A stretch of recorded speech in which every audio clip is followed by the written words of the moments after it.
one day in the school bus, I was just sick of it. I had to been about like 13 or 14. I think it was 14. I was on the school bus coming back from maybe a volleyball game where I rode the bench the entire game once again. And I was just looking at the back of the bus and I was like, I wonder how quickly I could undo that emergency latch.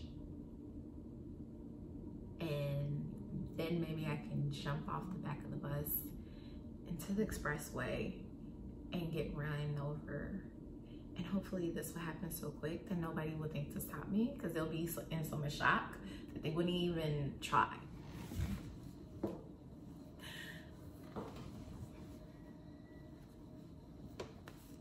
Hello, my loves, and welcome to the Self Sweet Beauty. If you watch my intro video, you know that my purpose and my drive and my mission and my desire is that everyone see themselves as beautiful through their own lens, through their own self, and to explore beauty and to play in makeup, to play in hair, all that good stuff, but to not neglect the self-work that goes into being beautiful on the outside and the inside. And you know that we are going to do that through the exploration of self-love, self-esteem, self-confidence, self-development, all of these self-concepts in which I call the self-sweet. So each month there's gonna be a self theme, okay? And so now that we're into the new year, it's January, everybody has these New Year's resolutions, everybody has goals that they're trying to accomplish for the new year, and everybody is on fire, right? However, without this self-theme, none of that is gonna get accomplished. So, the theme of the month will be self-discipline. And more specifically this week, what we're gonna be talking about is just do it. That's the first step. That's the first step to mobilization, is to just do it, bruh. What I want to do today is I want to give you a story time, if you will, of my journey to the self-sweet beauty and how this has all come to be, and how the mantra of just do it is what's fueling this right now. And I'm gonna take y'all on the journey of my struggles because I naturally am not a self-starter, point blank period. If I was, this would have been started at least 4 years ago. But I want to talk to y'all about how I'm finally got the spark to just relinquish my fears and just go for it. And I'm hoping that y'all join me in this movement, in this journey, in this whatever, if you will. So stay tuned here. I'll come back with the story. So my childhood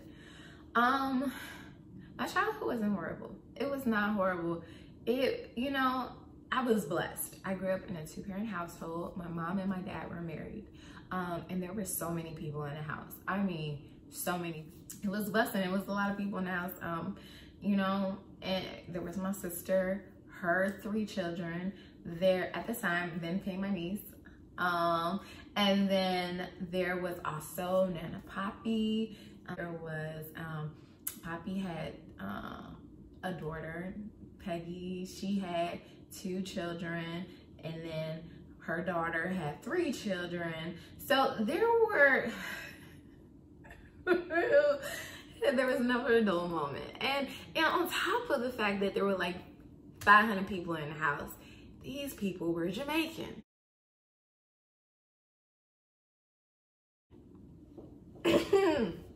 That I'm not here to, you know, fuel some stereotypes.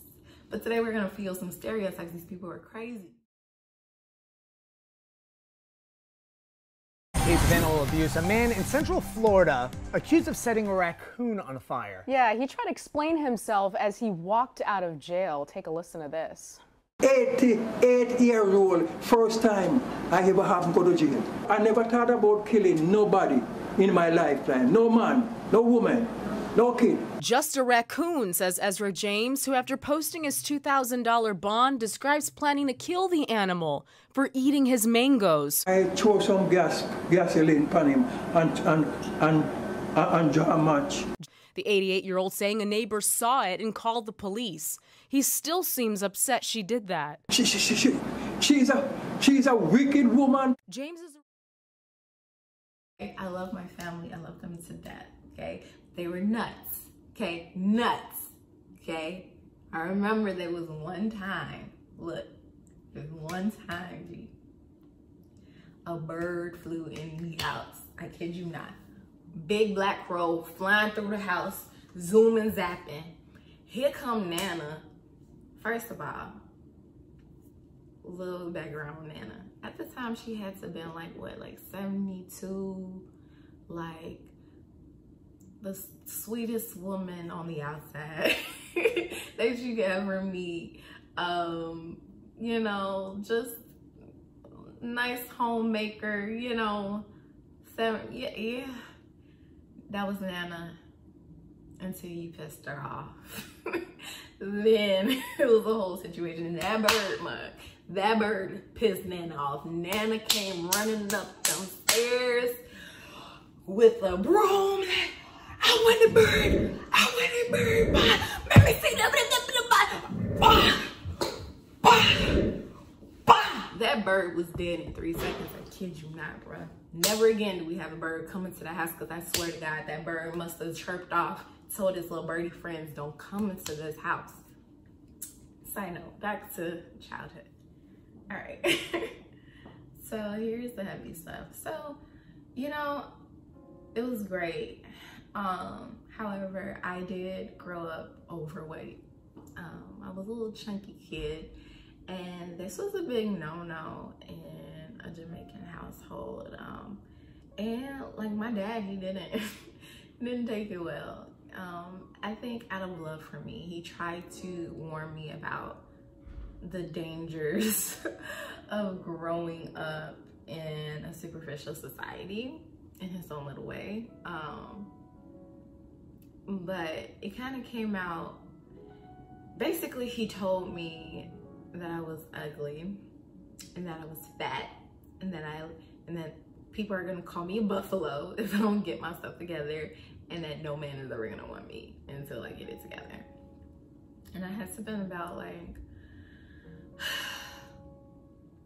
maybe 6, 7, maybe 8 at the time. And I remember that crushing me. And I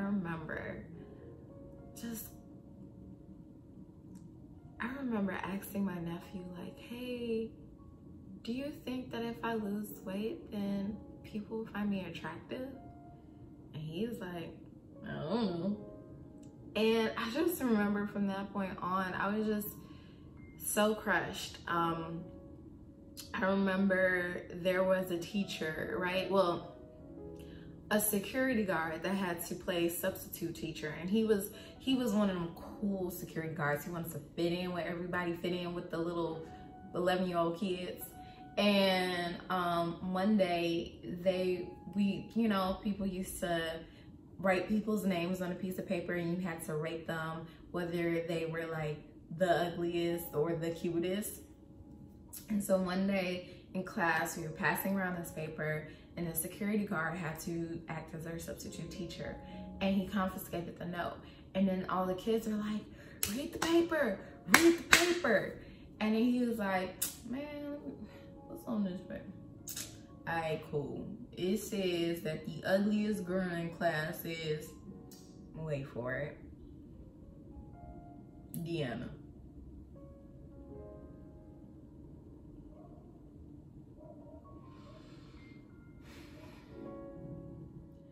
Next thing you know, everybody in the classroom is screaming, hollering, I knew it. Do you understand how horrifying that was for me? no more than 11 years old. And my whole class, all the classroom boys, all took the time to write on a piece of paper that they think Deanna is the ugliest girl in this class. So safe to say, my self-esteem was shot at that point. And by the time I made it to 8th grade, it just seemed like wherever I went, it's like all my friends were the pretty friends and I was the ugly friend, and they had boyfriends and they had all this attention that I was not getting. In addition to that, I was wearing skirts every day, and so that came with another level of complexity. So I was this overweight kid who everybody said was ugly, who wore skirts every day, came from a Jamaican household, so I can't identify at this point with all these American traditions and stuff, and chitlins, what is that? I don't know, like all of that. And so I'm like in a world of like, I feel like the other on so many levels. And so I started trying to try out for sports, trying to find value in any way possible, like trying to find some way. I started competing and I tried out. Half the time I didn't make it, but when I did make it, whether it was volleyball, basketball, soccer, whatever, I was always #1 bench player. I remember it got so bad in my basketball team that there were only 6 players on the team, and I was the one that never touched the court. And I mean, never touched the court. And I mean, the second worst, apparently, player on the team, she would always get fouled because she would just tackle everybody like it was football. But yet she got played before me. And everybody noticed this. It was very embarrassing. It was highly embarrassing. And I remember one time just quitting and just throwing in the towel. I quit in the middle of the game during halftime. I said, I'm not doing this no more. I'm not about to sit here on this bench and look crazy anymore. And then sure enough, something happened to one of our members, one of the team players, and we had made it to a championship, and there were only 4 members, and you can't play basketball with only 4 people on the team. So here comes the coach begging me, hey Deanna, can you just please, I'm sorry, I promise I'll play you, I promise I'll pay you. I promise I'll play you in the game, I promise, just please come back. Fine, beg me to come back, I'm back.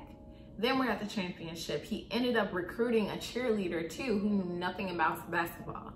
Played her the entire time. Did I touch the court? No, not once. Do you understand? So I wasn't good at sports. Whenever it came time to singing, I have a passion for singing. I was never the soloist. I never got picked for the talent shows, but every one of my friends did. So that was humiliating in and of itself. So wasn't good at sports, wasn't good at singing, wasn't cute, wore skirts every time, had a Jamaican household. And then on top of that, okay, I was a little less fortunate than my friends who grew up in these middle-class households that, you know, with 2-car garages, all of that. I grew up in a 3-bedroom house with how many people down there? At least 12 of us.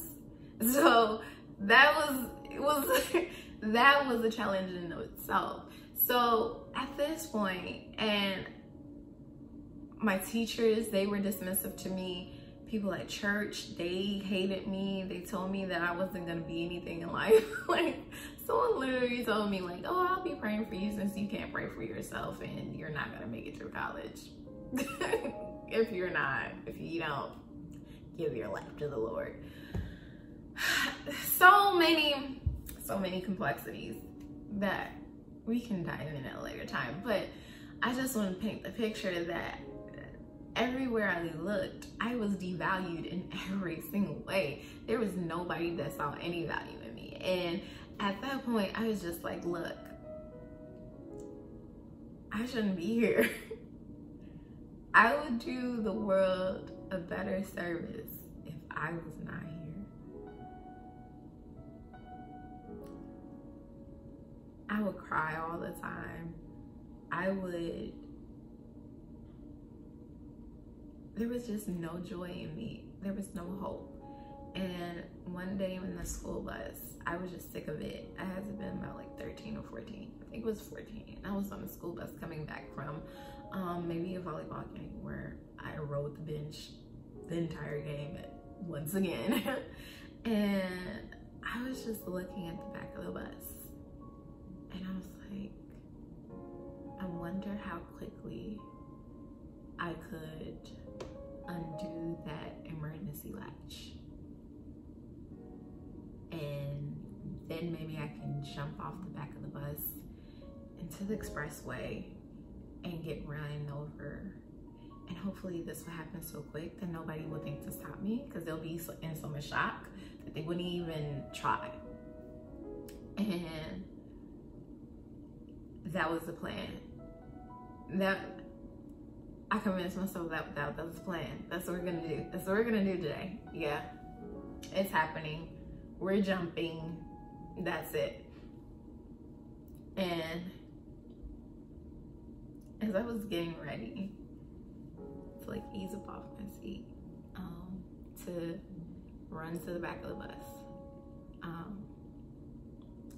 I heard a voice tell me, no, don't do it, Deanna. Don't do it. You want to jump right now because you feel like you have no hope, and you feel like you don't have anyone who sees you or sees value in you.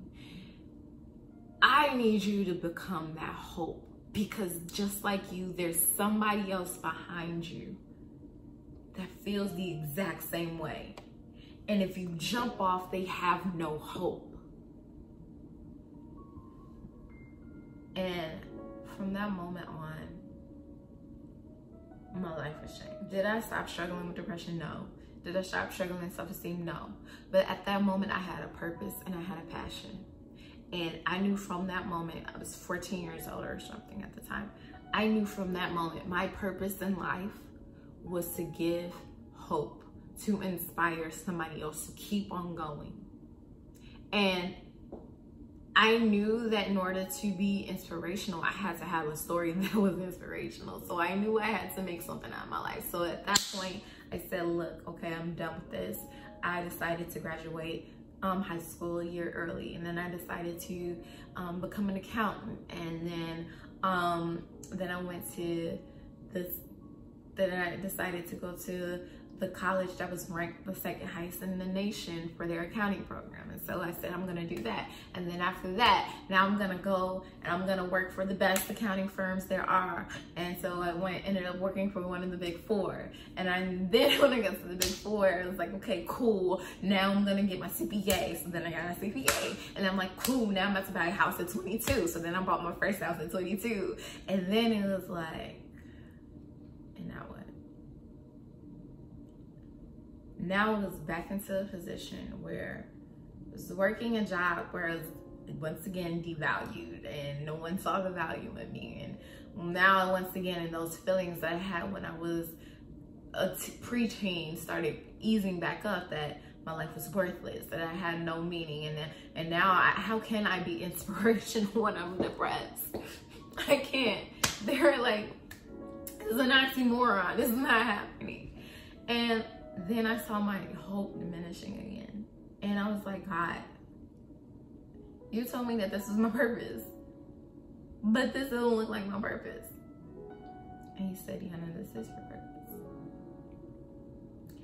I just need you to have faith in me and just start walking in it. So I want to stop right there. I want to bring you back to what the theme of the week was. All right, the theme of the month is self-discipline. The theme of the week is just do it.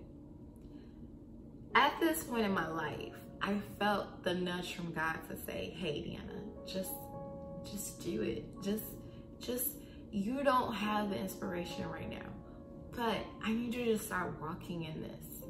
And you will inspire people as you are yearning to be inspired. Like, this is a journey. It's not like you need to make it. You can just start right now. And I just didn't believe it. I was so scared. I just First of all, I didn't believe that people would see a value in me and that I could even build anything that anyone would support, or that I could even be of any inkling of inspiration to anyone at that point in my life. And the part that I was missing was the just do it piece, right? And plus I didn't know what that looked like. But then fast forward a few years later into my career, my dad, he got sick and he got diagnosed with cancer. Once again, this was his second battle with cancer. And unfortunately, he lost that battle in December of 2017. At this point in my life, after my dad died, I felt like my life had been flipped upside down. Everything that I knew to be true, everything that I knew to be safe was no longer safe, was no longer true. My life was a lie at that point. I felt like I was living a lie. Here I am going into this job that I feel miserable at each and every day, that I cannot seem to get a break to save my life, right? I'm going in here and I'm like, look, God, what do you want from me? I'm doing everything you said to do. And he kept saying, no, you're not. You're being disobedient. You're not doing what I said to do. I gave you a purpose a long time. I revealed to you your purpose. A lot of people don't have that privilege, but I revealed to you your purpose at a very young age, and you're not walking into it. And I'm just like, but God, how? Like, how am I supposed to be inspirational right now? And there's nothing inspiring about me. There's nothing I've accomplished. There's nothing that I've done. No one's gonna listen to me. These people don't see value in me. I must not have value. And it was like God said to me, I gave you value. I gave you value when you were birthed into this world. When you were formed in your mother's womb, I knew you. And because you are still on this earth means that you still have value. So stop listening to the voice of everyone around you and listen to me. And know that you are my daughter and that you have value. And I believe that's when the shift started happening into me. I felt discomfort not pursuing what God told me to do. I felt like things were getting worse on the outside, like all around me, things were collapsing because I felt God was trying to push me into what he called me to do almost over a decade ago. And at some point, things became so unbearable that I just said, hey, I cannot do this anymore. I'm gonna take that leap of faith. And that was the beginning of my just do it journey. I remember I had made up my decision at the end of 2018 and said, I'm leaving my corporate job and I'm gonna figure it out. And I'm trusting God to hold me up along the way. At that moment, when I tell you, like, life just looks so much brighter. Like, things started working for my good. Like, literally, job opportunities were coming out of nowhere. Like, incredible job opportunities that were conducive to me pursuing my purpose and following my career as a cosmetology and moving across state, like all these things that just started working together. And I was just like so inspired by that, but yet still I was not pursuing that purpose that God put into me 13, 12 years ago, right? Like, I'm pursuing hair, I'm pursuing fashion, I'm pursuing all these different things, but I'm not inspiring hope in people. I'm not it was still burning in me, but I knew that I was still not walking into it because of fear. And then I, filmed a YouTube video, right? I was like, let me just do it. Let me just stop waiting for all the lighting and stuff like that. Let me just do it, right? And so I did it. And I posted it. And I was so insecure about it. so insecure. I did not promote it. I did not do another one. I said, I don't have time for this. We're not doing this. And I just let it fall by the wayside.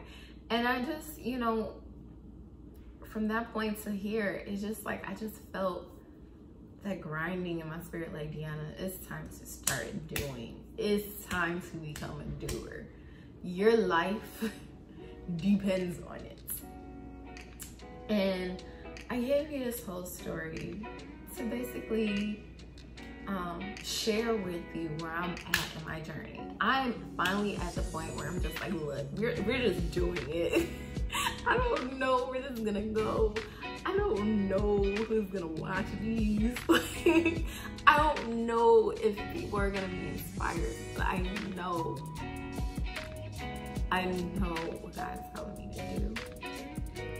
And I know I want to take people on this journey with me. Let's encourage each other. Let's be doers together. Let's be self-starters together, because we are living in 2020. And 2020, you're not going to survive if you don't start doing. Let me tell you that. I know that for a fact, okay? So, moral of the story is, look, it's 2020. It's a new decade. If you have a dream, if you have a passion, if you have something that you're working towards, now is the time to do it. And for me, I was procrastinating on making these videos because I wanted to buy this fancy ring light with the little tripod stand that I could put my phone into. And I was like, look, I can't film videos without it, because look at my last video. It was dark, I was crying, snotty nose, it was blurry, it was out of control. I can't do without the equipment, and I don't have good lighting in my house. But look at God. He said, this is what you do have, okay? You do yeah, you remember you bought that 2 years ago when you said you were gonna do YouTube the first time.